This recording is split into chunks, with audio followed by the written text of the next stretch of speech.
Il se passe quelque chose dans votre corps que vous ne comprenez pas encore.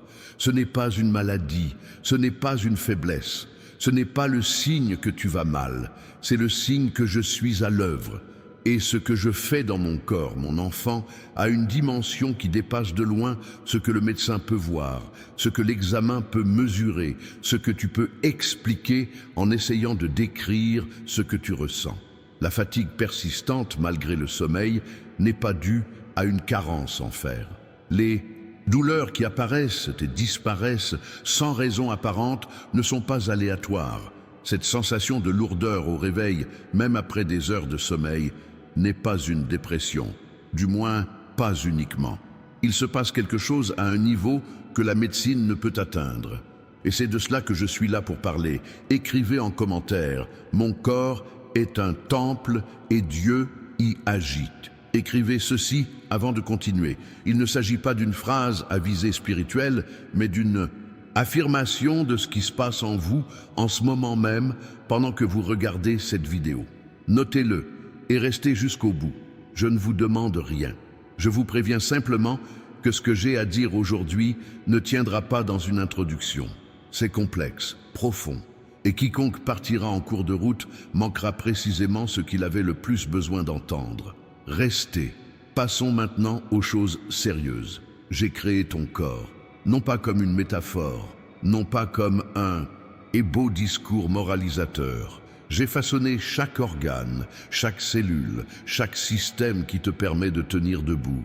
Et parce que je l'ai créé, je sais ce qu'il communique quand tu ne peux pas l'interpréter. Je sais ce que cela signifie quand ton cœur s'emballe sans raison apparente dans les moments de calme. Je sais ce que cela signifie quand ta gorge se serre quand tu as besoin de dire quelque chose d'important. Je sais ce que cela signifie quand tes jambes sont lourdes juste au moment où tu t'apprêtes à faire un pas décisif. Votre corps est plus intelligent que vous ne le pensez, et c'est moi qui l'ai conçu ainsi. La médecine moderne est un don, je n'y suis pas opposé, mais elle s'intéresse au physique. Elle s'intéresse à ce qui peut être mesuré, photographié, examiné. Ce que je fais au corps se situe souvent à un niveau inférieur, à un niveau qui précède le symptôme visible, à un niveau de préparation et non de punition. Alors, avant de continuer à penser que ce que vous ressentez dans votre corps est un problème à résoudre, je vous invite à envisager une autre possibilité. Ce que vous ressentez fait partie d'un processus. C'est moi qui m'ajuste, me rééquilibre, me renforce, me purifie, me prépare. Non pas pour vous faire souffrir, mais pour vous donner les moyens d'affronter l'avenir. Parce que quelque chose se prépare, et ce qui se prépare exigera un corps capable de l'affronter, un système nerveux à la hauteur, une structure physique qui ne cédera pas à la première pression. Et je m'y prépare dès maintenant, avant même que vous en ayez besoin, car je n'interviens pas dans l'urgence, j'anticipe. Je dois maintenant vous parler d'un schéma qui se répète chez presque tous les enfants qui sont sur le point de vivre un tournant majeur. Le corps envoie des signaux. Avant même que la vie ne change extérieurement, il réagit déjà intérieurement. C'est comme un instrument qui s'échauffe avant de jouer, qui s'accorde avant de trouver l'harmonie. On entend, et pas encore la musique, mais la préparation a déjà commencé. Et cette préparation a une texture, elle a des sensations. Et souvent, ces sensations semblent désagréables, car on n'a pas le contexte nécessaire pour comprendre ce qui se passe. Je vais vous donner le contexte. Lorsque la fatigue survient sans cause apparente, il se peut que le système émotionnel traite des informations que l'esprit n'a pas encore assimilées. Le corps emmagasine ce que l'esprit a rejeté. Il emmagasine ce que vous avez feint d'ignorer. Il emmagasine les pertes non pleurées, les griefs inexprimés, les situations non résolues que vous avez laissées traîner par manque de temps ou de courage. Le corps n'oublie pas, il emmagasine, et vient un moment où il réclame ce qui a été stocké sous forme de fatigue, de tension, de douleur sans cause apparente. Ce n'est pas de la faiblesse, c'est votre système qui réclame de l'attention sur ce qui a été ignoré.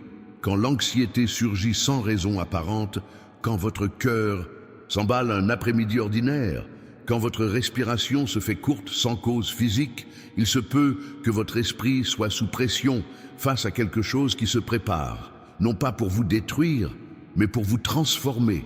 Et ce changement, avant même de se produire, crée une tension, comme l'eau avant qu'elle ne bout. Vous en ressentez la chaleur avant de voir la transformation. Lorsque la douleur se manifeste à des endroits précis, épaules, dos, cou, poitrine, il se peut que vous portiez un fardeau qui n'est pas le vôtre, des responsabilités que vous avez assumées pour autrui, alors qu'il s'agit des vôtres, de la culpabilité liée à des situations qui n'étaient pas de votre responsabilité, mais que vous avez intériorisées comme si elles l'étaient, des attentes envers les autres, inculquées en vous comme si elles étaient les vôtres. Le corps ressent ce poids qui n'est pas le sien et transforme ce fardeau spirituel et émotionnel en douleur physique. Je sais que vous avez déjà essayé de résoudre ce problème. Vous êtes allé chez le médecin, peut-être même plusieurs fois. Vous avez passé des examens qui se sont révélés normaux et vous êtes resté sans réponse, sans savoir si vous vous sentez mieux ou moins bien. Car s'il n'y a rien d'anormal, pourquoi souffrez-vous encore? Pourquoi êtes-vous encore fatigué? Pourquoi cela vous pèse-t-il encore? Car ce qui requiert notre attention, ce n'est pas le niveau physique, mais ce qui se cache sous la surface. Et cela ne relève pas du médecin, c'est mon domaine. Et c'est pourquoi cet avertissement vous est parvenu aujourd'hui. J'ai préparé un e-book pour vous aider à comprendre ce que je communique dans votre vie quotidienne, y compris à travers votre corps. Le lien est dans les commentaires. Il s'intitule « Comment reconnaître les signes de Dieu au quotidien ». Téléchargez-le sans tarder, car les signes que je vous envoie ne sont pas le fruit du hasard, et ce livre vous aidera à décrypter mon langage. Mais cela ne continue ici, car il y a encore beaucoup plus. Permettez-moi de vous parler d'un aspect de la relation entre le corps et le spirituel que très peu de gens comprennent. Ton corps n'est pas seulement ton abri. C'est aussi le théâtre d'une véritable guerre. Pas la guerre des films, pas la bataille spectaculaire avec le tonnerre et les éclairs. La vraie guerre, celle qui se déroule au niveau de tes croyances sur toi-même, de ce que tu penses mériter, de ce que tu acceptes comme normal alors que tu ne devrais pas, de ce à quoi tu t'es habitué sans que je te l'ai jamais demandé. Cette guerre laisse des traces indélébiles sur le corps. Une personne ayant vécu des années dans un état d'alerte constant, anticipant le prochain problème avant même que le précédent ne soit résolu, possède un système nerveux conditionné aux situations d'urgence. Il active une réaction de menace même en l'absence de danger. Il met le corps en alerte, prêt au combat, même par temps calme, car le système a appris que la paix est éphémère, que quelque chose finira par surgir, et donc il s'y prépare. Ce comportement n'est pas un signe de faiblesse, mais d'adaptation. Votre organisme a appris, à travers des épreuves concrètes, que se préparer au pire était la clé de la survie. Et ce système a fonctionné. Il vous a permis d'arriver jusqu'ici. Mais il a un prix, cette fatigue persistante, cette tension qui ne se dissipe pas complètement, même lorsque tout va relativement bien. Cet état de vigilance réduite, qui vous épuise constamment. Je suis venu vous parler de cela parce que je veux vous en libérer, non pas par magie, non pas par un miracle instantané qui efface tout, mais par un véritable processus, une transformation profonde de ce que vous croyez possible pour vous. Un renouveau qui commence par la pensée et se propage jusqu'au corps. Ma parole parle du renouvellement de l'esprit. Ce n'est pas une figure de style. C'est la description littérale d'un processus possible. Les neurosciences modernes le découvrent sous différents noms, mais je l'ai décrit il y a des millénaires. Le cerveau change, le système nerveux se reconnecte. Les anciens schémas de réaction peuvent être remplacés par de nouveaux. Non pas du jour au lendemain, mais par un processus constant avec une intention réelle grâce à notre coopération. Et j'initie ce processus en vous dès maintenant, que vous le compreniez ou non pleinement. Mais si vous le comprenez, ce sera plus rapide, plus conscient et avec moins de résistance inutile. Je vais donc vous expliquer ce qui se passe. Le processus de régénération du corps comporte plusieurs phases que j'initie lorsqu'une personne s'apprête à entamer une nouvelle étape. Je vais vous décrire chaque phase, non pas pour vous inquiéter, mais pour que, lorsque vous en prendrez conscience, vous l'interprétiez non comme un problème, mais comme un processus. La première phase consiste à vider le bâtiment. Cela semble terrible, mais c'est nécessaire. C'est le moment où le corps commence à libérer les tensions accumulées. Le stress ancien, comprimé sous forme de tension musculaire, se relâche. Et ce relâchement peut s'accompagner de sensations désagréables, une fatigue intense pendant quelques jours, une tristesse sans raison apparente, des larmes qui surgissent au mauvais moment, en voiture, sous la douche, à un moment inattendu, et une irritabilité face à des broutilles qu'on ignorait auparavant. La situation ne s'aggrave pas, c'est le processus de libération. Le corps expulse ce qui s'est accumulé. Et comme tout processus de purification, la situation s'aggrave avant de s'améliorer. La maison paraît plus en désordre lorsqu'on commence à ranger que lorsqu'on rangeait tout dans le placard. N'interrompez pas le nettoyage, simplement parce que c'est devenu désagréable. L'inconfort fait partie intégrante du processus de nettoyage. La deuxième phase consiste en une sensibilité accrue. Après la vidange du système, celui-ci devient plus sensible. Des sensations auparavant imperceptibles se manifestent. Il peut s'agir d'une sensibilité émotionnelle accrue. Des choses qui vous laissaient indifférents vous affectent désormais. Il peut aussi s'agir d'une sensibilité physique. Des sons, des odeurs et des textures qui vous étaient neutres auparavant vous perturbent ou vous ravissent plus intensément. Ce n'est pas que vous soyez devenu faible ou trop prudent, c'est que le filet de sécurité qui vous permettait de traverser la journée disparaît. Et c'est une bonne chose, même si c'est inconfortable, car pour ressentir ce que je communique, pour percevoir les signaux que j'envoie, vous avez besoin d'un système qui n'est pas insensible. L'engourdissement semble être une protection, mais c'est un blocage à la douleur, mais aussi à la joie, à la perception, à la capacité de reconnaître ce que je fais. Quand la sensibilité s'accroît, on ressent tout plus intensément. Les difficultés, les beautés, la présence, les moments qu'on traversait sans s'en rendre compte méritaient qu'on s'y attarde. La troisième phase est le repositionnement. Ici, votre corps commence à s'aligner sur la direction que je vous indique. Cela peut se manifester par une nouvelle clarté concernant une situation confuse, par une énergie différente pour ce qui compte, accompagnée d'un épuisement pour ce qui n'a plus d'importance. Cela peut aussi se traduire par un changement d'habitude involontaire qui s'est simplement installé. Votre sommeil change, votre appétit change, ce qui vous attire change, ce qui vous ennuie change. Ce n'est pas un hasard, c'est le système qui s'adapte à ce qui va arriver. C'est comme si le corps d'un athlète se préparait à une autre compétition. Les muscles sollicités d'une certaine manière sont entraînés différemment. L'énergie qui allait dans une direction est redirigée. Vous traversez peut-être cette phase sans même vous en rendre compte. Vous vous sentez peut-être indécis, sans but précis, et avez perdu tout intérêt pour les activités que vous aimiez auparavant. Mais il ne s'agit pas d'une crise d'identité. C'est une transition, c'est l'espace entre qui vous étiez et qui vous devenez.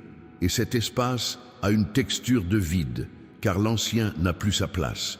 Mais le nouveau n'est pas encore pleinement advenu. Préservez cet espace.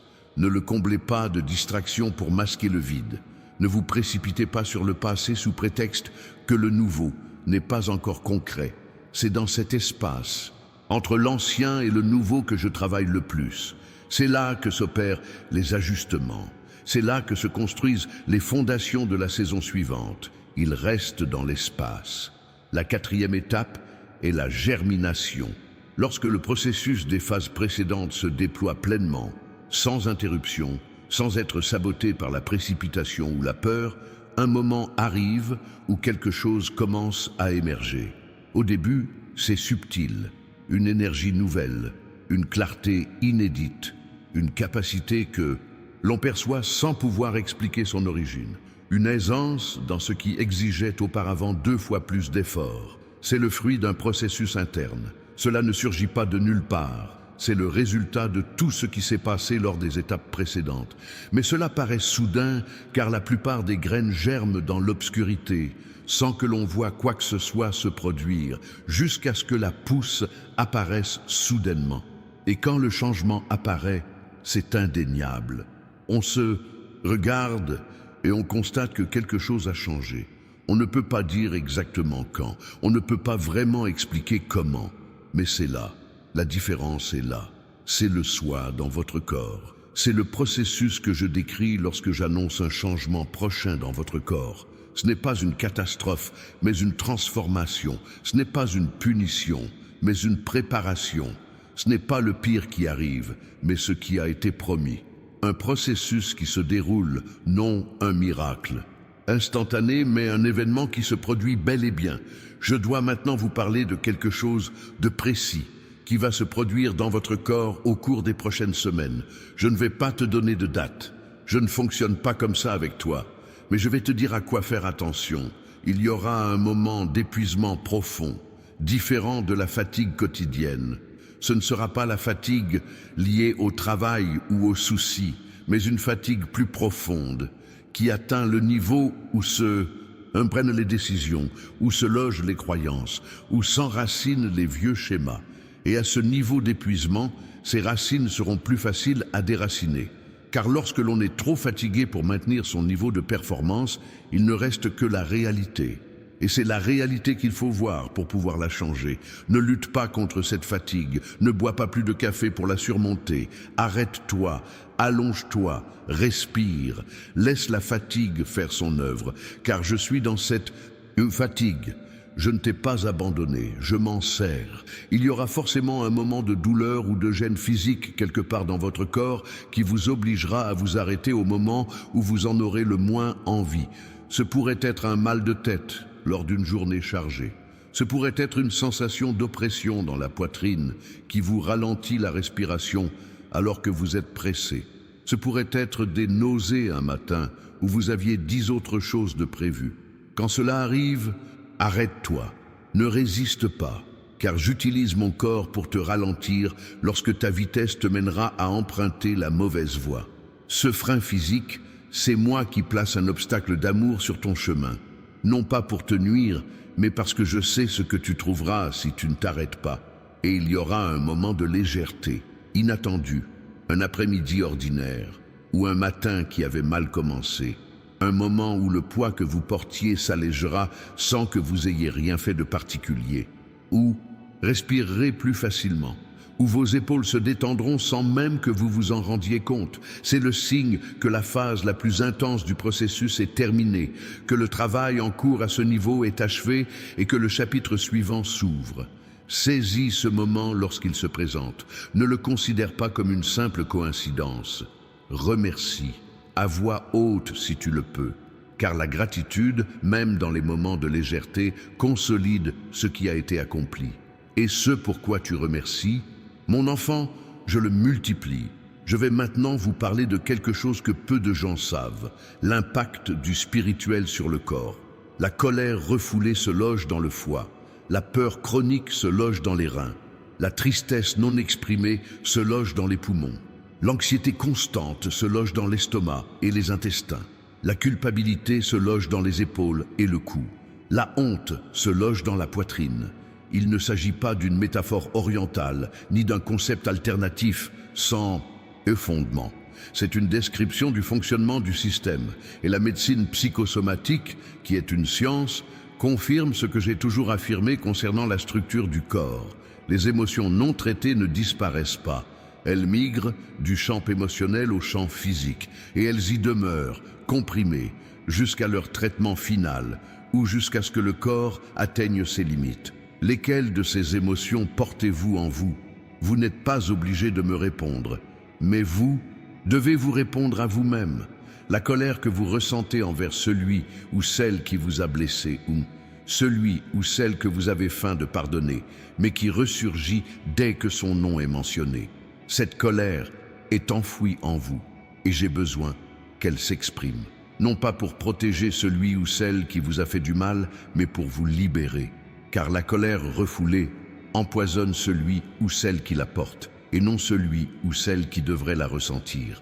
La peur de ne pas être à la hauteur, la peur que lorsqu'on vous connaît vraiment, on vous quitte, la peur que le succès à venir vous soit arraché aussitôt, la peur de ne pas mériter ce que vous demandez. Cette peur sommeille en vous et elle vous empêche de recevoir. C'est comme une main qui s'accroche tout en résistant à ce qui vient. La tristesse que tu n'as pas laissée couler, celle des pertes que tu t'es interdit de ressentir pleinement, parce que tu devais être forte, continuer d'avancer, faire face, celle des versions de toi-même que tu as laissées derrière toi, celle de la relation qui n'a pas abouti comme tu l'espérais, celle de l'occasion manquée, celle du temps qui a passé. Cette tristesse refoulée est enfouie en toi et elle a besoin de s'exprimer, non pas parce que pleurer est un signe de faiblesse, mais parce que la retenir t'épuise. La culpabilité que tu portes pour des choses déjà pardonnées, mais dont tu n'arrives pas à te défaire. Car au fond de toi, tu penses qu'arrêter de te punir te rendrait irresponsable. Cette punition est la preuve que tu as pris les choses au sérieux. Relâcher la culpabilité reviendrait à banaliser ce qui s'est passé. Mais mon fils, j'ai déjà réglé le problème à l'origine de cette culpabilité. Ce que tu portes n'est plus une culpabilité nécessaire, c'est une habitude. C'est un schéma d'auto-punition acquis, qui n'a plus de raison d'être, mais que ton corps continue de porter comme s'il en avait une. Lâchez. Je ne vous demande pas d'ignorer la réalité. Je vous demande d'arrêter de payer une dette déjà réglée. Maintenant, je vais vous expliquer comment votre corps réagira lorsque vous commencerez à vous libérer de ces choses. Lorsque la colère disparaît véritablement et non plus seulement refoulée, le système digestif réagit. Ce qui irritait auparavant l'estomac cesse de le perturber.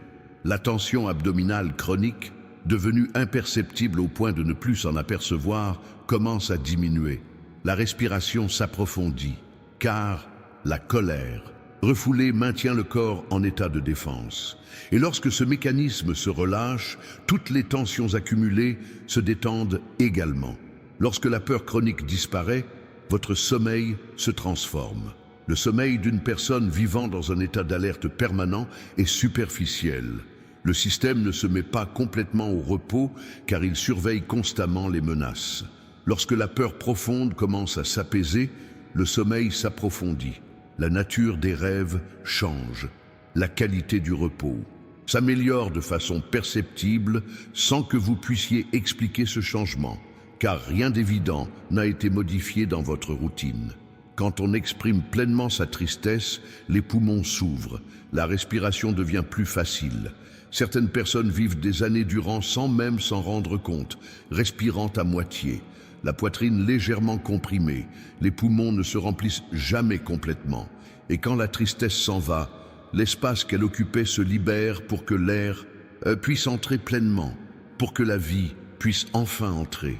Quand la culpabilité disparaît, les épaules se détendent, la tension dans la nuque diminue. Le poids qui pesait littéralement sur vos épaules, que vous aviez fini par considérer comme votre posture naturelle, se déplace. Le corps se redresse, non par effort, mais par légèreté. Voici ce qui attend votre corps, non pas une catastrophe, mais une régénération. Et la restauration commence de l'intérieur vers l'extérieur. Elle débute à un niveau invisible au rayon X, à un niveau auquel j'ai accès et qui m'appartient puisque je l'ai créé. Je dois maintenant aborder un sujet qui risque d'être difficile à entendre. Mais vous êtes resté jusqu'ici, et cela en dit long sur votre position. Je vais donc continuer. Il y a des comportements que vous entretenez et qui ont des conséquences néfastes sur votre santé. Je ne parle pas seulement de mal manger ou de ne pas dormir suffisamment, même si cela compte aussi. Je parle de comportements qui relèvent de vos choix de vie. Les choses que vous faites qui vont à l'encontre de ce que vous savez être juste. Les situations que vous endurez alors que vous savez qu'il faudrait y mettre fin. Les conversations qui vous laissent un vide, mais que vous continuez d'avoir. Les relations qui vous épuisent plus qu'elles ne vous enrichissent. L'organisme exige un paiement pour tout cela. Chaque fois que vous agissez à l'encontre de ce que vous savez être juste, une dissonance se crée. une contradiction interne. Et le système conçu pour fonctionner en harmonie doit dépenser de l'énergie pour gérer cette contradiction. L'énergie qui devrait servir à un fonctionnement sain est alors gaspillée à gérer la tension intérieure liée au fait d'agir contre ses convictions ou de ne pas agir selon ses convictions. Avec le temps, cette dissonance accumulée produit des symptômes, non pas de manière punitive, mais naturellement. Tout comme un moteur alimenté par un carburant inadapté finira par présenter des problèmes. Ce n'est pas une punition pour le moteur, mais la conséquence naturelle d'un fonctionnement avec un carburant inapproprié. Je ne t'ai pas créé pour la dissonance, mais pour l'harmonie, pour que ton apparence extérieure reflète ta véritable nature, pour que tu exprimes tes pensées, pour que tu agisses en accord avec tes convictions. Et lorsque tu vis en harmonie, ton corps réagit, ton énergie s'accroît, ta clarté mentale s'améliore, ton immunité se renforce. Non pas par magie, mais comme le fonctionnement naturel d'un système conçu pour fonctionner. Et lorsqu'on vit dans un déséquilibre chronique, le corps se met en mode de surmenage, compensation constante. Et ce mode a un coût. Et ce coût se manifeste par un symptôme. Ainsi, une partie de ce qui se passera dans votre corps au cours des prochaines semaines est liée aux décisions que vous prendrez, au réalignement que vous opérerez, au courage dont vous devrez faire preuve et aux situations que vous réglerez enfin au lieu de les reporter sans cesse. Chaque décision d'alignement soulagera le corps d'un poids. Chaque résolution d'une situation en suspens libérera l'énergie qui y était liée. Chaque conclusion nécessaire créera un espace qui n'existait pas auparavant. Ce n'est pas une métaphore, c'est réel. Le corps réagit au choix. Fils, abonne-toi à la chaîne si ce n'est pas déjà fait. Ce n'est pas la seule annonce, il y en aura d'autres. Et ceux qui ne sont pas abonnés risquent de rater la prochaine. Active les notifications, car quand la prochaine annonce arrivera, il faut absolument que tu la reçoives. Laissez-moi vous dire quelque chose qui va vous surprendre. Le message de cette vidéo ne parle pas seulement des mauvaises choses à venir. Il parle aussi des bonnes choses à venir. Et ces bonnes choses se manifesteront d'abord dans votre corps avant de se manifester dans votre vie. La santé qui sera retrouvée. Pas forcément après une maladie grave, même si cela est possible, mais la santé au sens de vitalité, d'énergie véritable, de se réveiller avec une énergie qui ne dépend pas de stimulants extérieurs, d'avoir un système immunitaire performant, d'avoir un corps qui répond à vos besoins. Cela va arriver, non pas en récompense de votre parfaite aptitude, mais suite à une démarche que j'ai initiée et à laquelle vous participez, même sans la comprendre pleinement. Votre simple présence ici, à l'écoute, constitue déjà une forme de coopération. C'est déjà un accord avec cette démarche. Et qu'est-ce qui nous attend au-delà de la santé physique? Votre corps deviendra un thermomètre plus précis. Vous commencerez à ressentir plus clairement quand quelque chose ne va pas, quand une situation ne correspond pas à vos attentes, quand une relation est toxique, quand une décision vous coûtera plus cher qu'elle n'en vaut la peine. Vous le ressentirez dans votre corps avant même de l'analyser mentalement. Non pas parce que vous deviendrez hypocondriaque ou anxieux, mais parce que votre corps sera plus réceptif à ma voix. Et je m'exprime beaucoup par le corps. Cette sensation de malaise, ce pressentiment que quelque chose cloche, que vous ressentez au fond de votre estomac avant même de savoir pourquoi. Cette légèreté dans la poitrine quand vous agissez bien. Cette tension dans la gorge juste avant de dire une bêtise. Cette fatigue soudaine quand vous vous trouvez dans un endroit qui ne vous convient pas. Apprenez à l'écouter. Apprenez à vous arrêter avant d'agir et à prendre le temps d'écouter votre corps. Car le corps a accès à des informations que l'esprit rationnel met plus de temps à traiter. Et lorsque vous utilisez les deux ensemble, lorsque vous combinez la perception corporelle à l'analyse mentale et à la guidance spirituelle, votre capacité de décision se transforme radicalement. Voici ce qui nous attend. Le discernement incarné. Une sagesse qui ne reste pas seulement dans la tête, mais qui s'incarne et devient un guide, une pratique au quotidien. Un deuxième e-book est en préparation, mais ce premier n'est qu'un début. L'e-book dont le lien est épinglé dans les commentaires, intitulé « Comment reconnaître les signes de Dieu au quotidien » vous aidera à faire le lien entre vos ressentis et mes propos. Téléchargez-le dès maintenant, tant que vous vous en souvenez. Ne remettez pas à plus tard, car vous risquez de passer à la vidéo suivante, à la page suivante, et vous l'aurez oublié. Procurez-vous-le maintenant.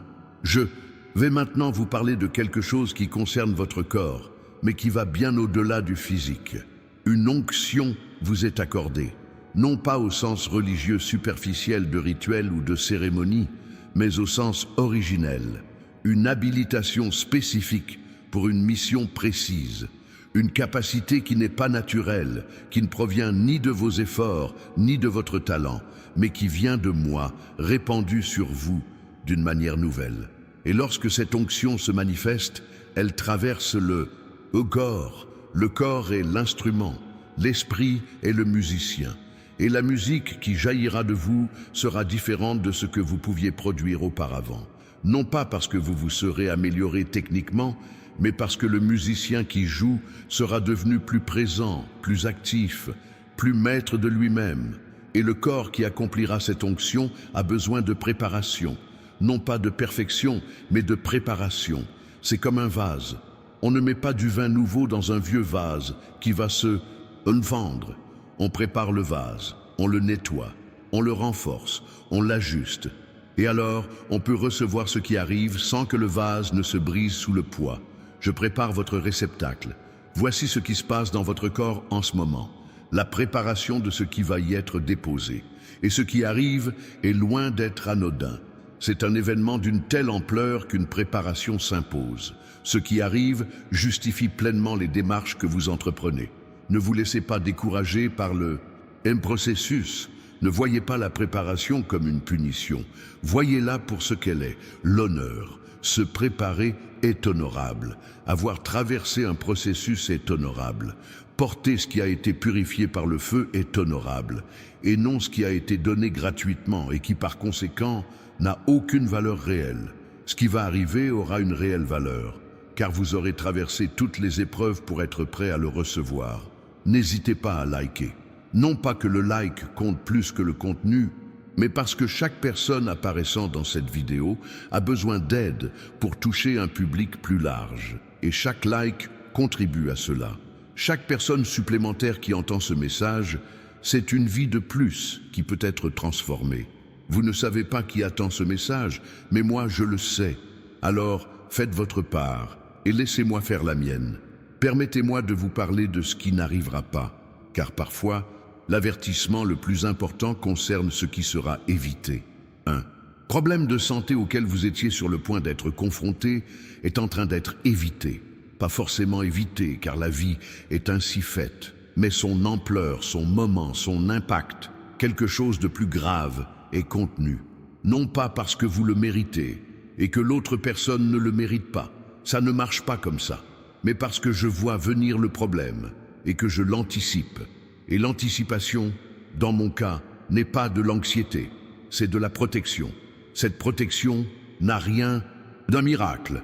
Elle ressemble plutôt à l'examen que le médecin a prescrit à la dernière minute, comme ce symptôme apparu avant de s'aggraver et qui vous a permis de consulter à temps.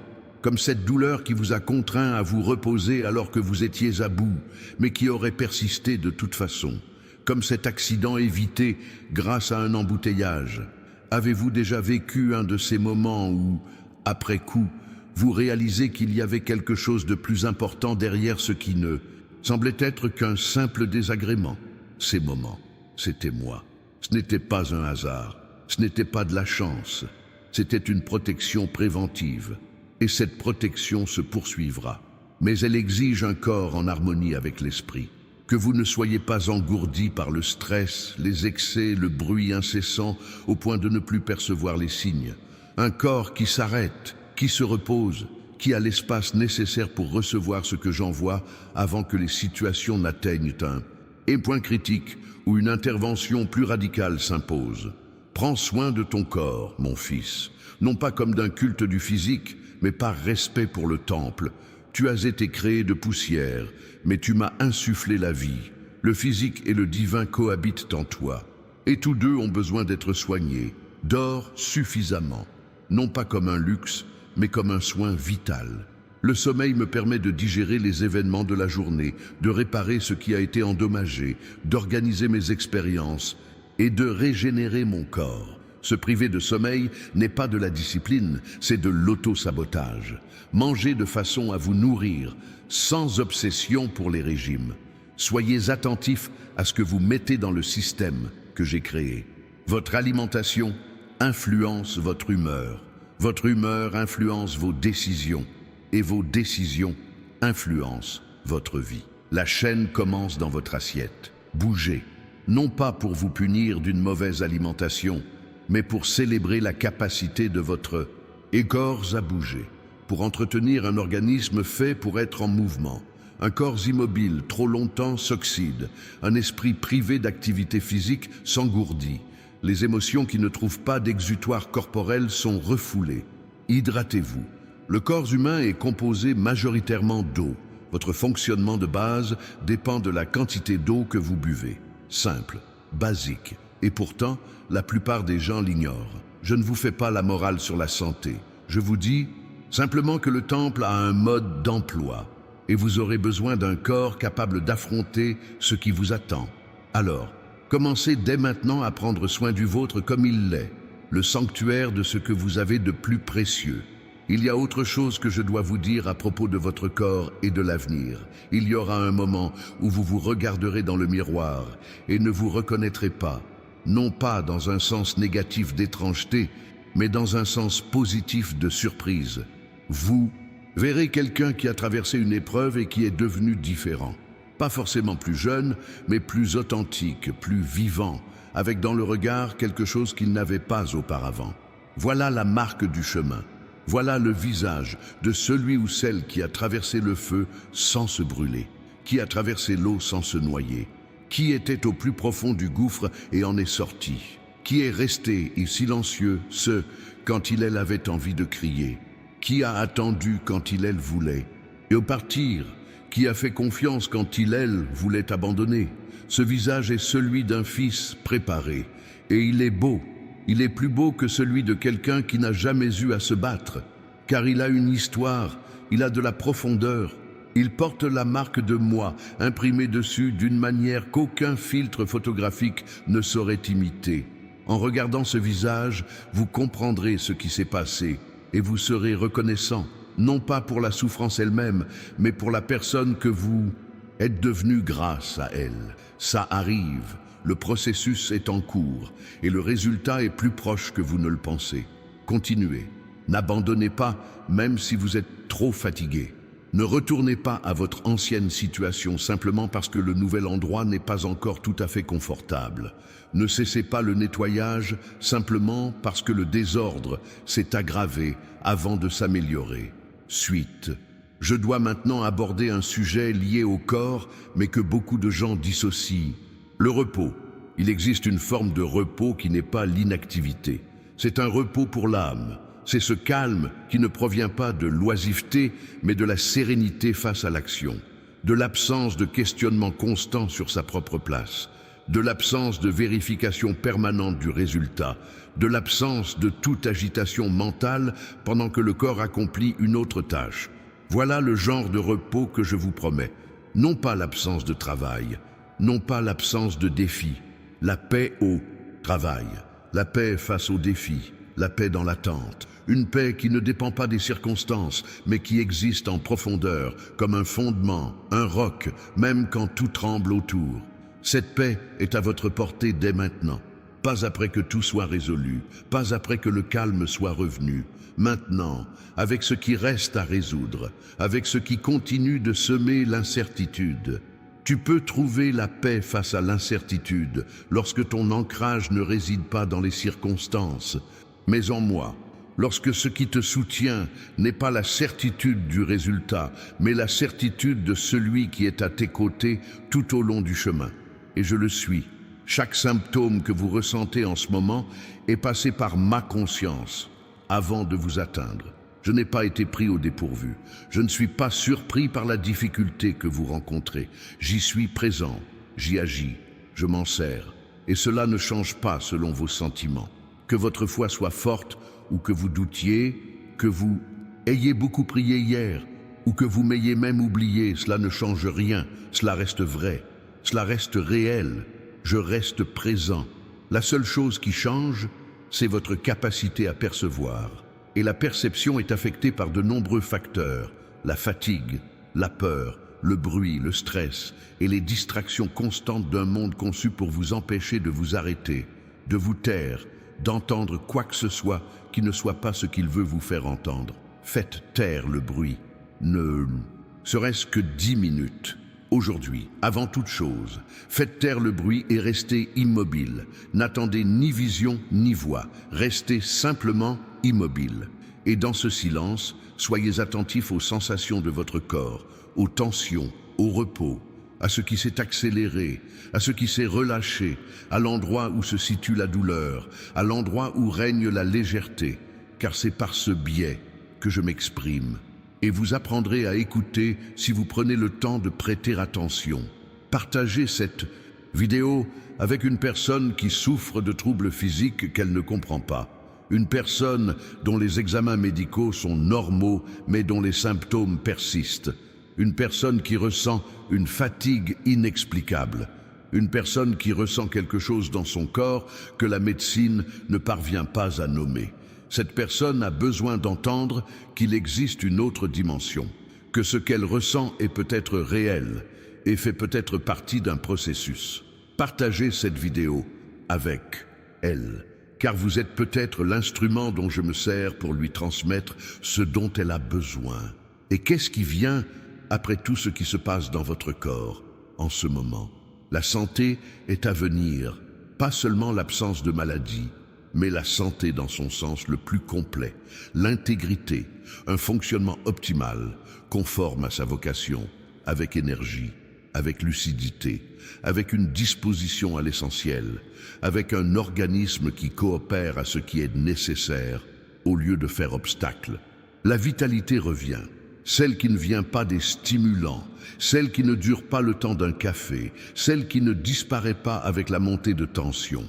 La vitalité qui vient de l'intérieur, d'une source inépuisable, car elle ne vous appartient pas, elle est mienne, agissant à travers vous.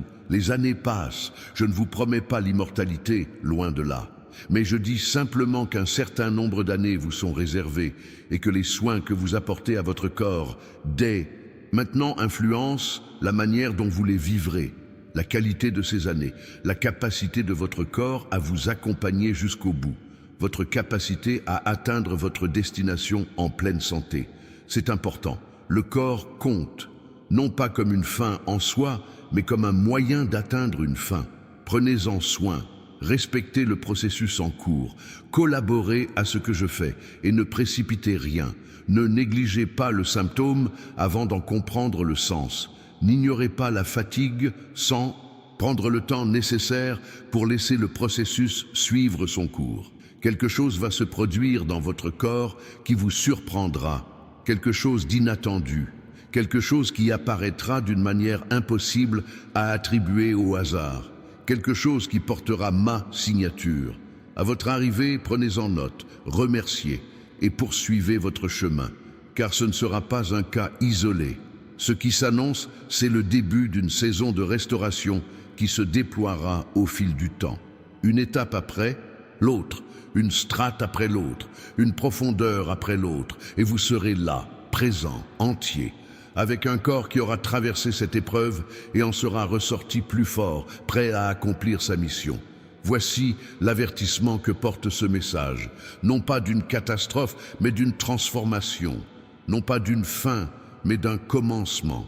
Ça se produit maintenant, et je suis là, dans chaque cellule créée par ma main, dans chaque respiration qui vous maintient en vie, dans chaque battement de cœur qui se poursuit sans que vous ayez à y penser.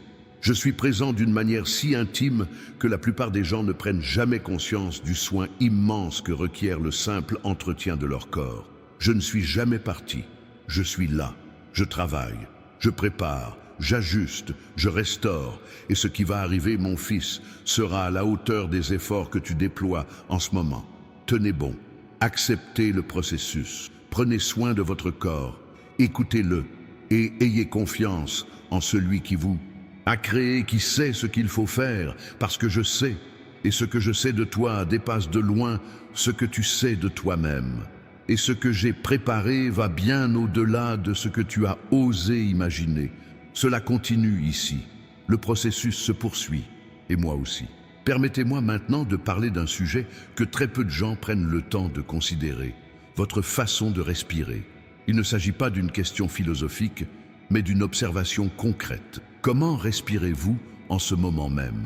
En lisant ces lignes, superficiellement, votre respiration ne monte qu'au niveau de votre poitrine, vous retenez partiellement votre souffle sans qu'il atteigne complètement votre abdomen. La plupart des personnes en état de stress chronique respirent à moitié. Leur respiration devient courte, rapide et superficielle. Les conséquences sur l'organisme sont importantes. Le cerveau reçoit moins d'oxygène, le système nerveux est plus tendu, la pensée devient plus difficile, la réactivité émotionnelle s'accroît et il devient plus difficile d'entendre autre chose que le brouhaha intérieur de l'inquiétude.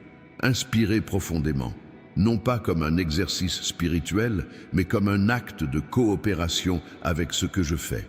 Respirez vraiment. Laissez l'air descendre jusqu'à votre abdomen. Retenez votre souffle un instant. Expirez lentement. Recommence. Cela paraît si simple, cela paraît insignifiant, mais chaque fois que vous respirez profondément, vous indiquez à votre système nerveux qu'il peut se détendre, qu'il n'est pas en situation d'urgence, qu'il peut respirer pleinement en toute sécurité, et le système réagit. Il sort de son état d'alerte. Il commence à traiter l'information différemment. Il crée un espace pour que je puisse être perçu. Car je suis perçu dans le silence. Je suis perçu dans l'espace entre deux respirations.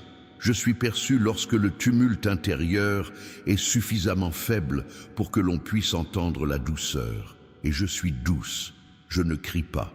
Je ne pousse pas. Je n'impose rien. J'invite. Et l'invitation est à l'immobilité, à l'espace, à la pleine respiration, à l'instant où vous cessez de courir et où vous êtes simplement.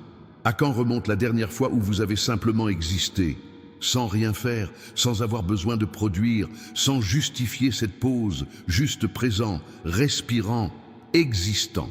Ce type de présence possède une valeur que la culture actuelle peine à quantifier, une culture qui mesure tout en termes de production, de résultats et d'activité, qui considère l'immobilité comme une perte de temps, qui confond repos et paresse et péché.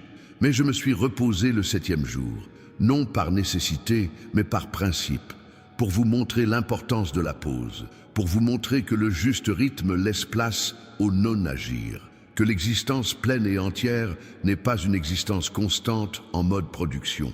Vous avez besoin d'une pause, votre corps a besoin de repos. Et les pauses que vous prenez ne sont pas suffisantes ou ne sont pas authentiques. Vous vous arrêtez physiquement, mais votre esprit continue de s'agiter.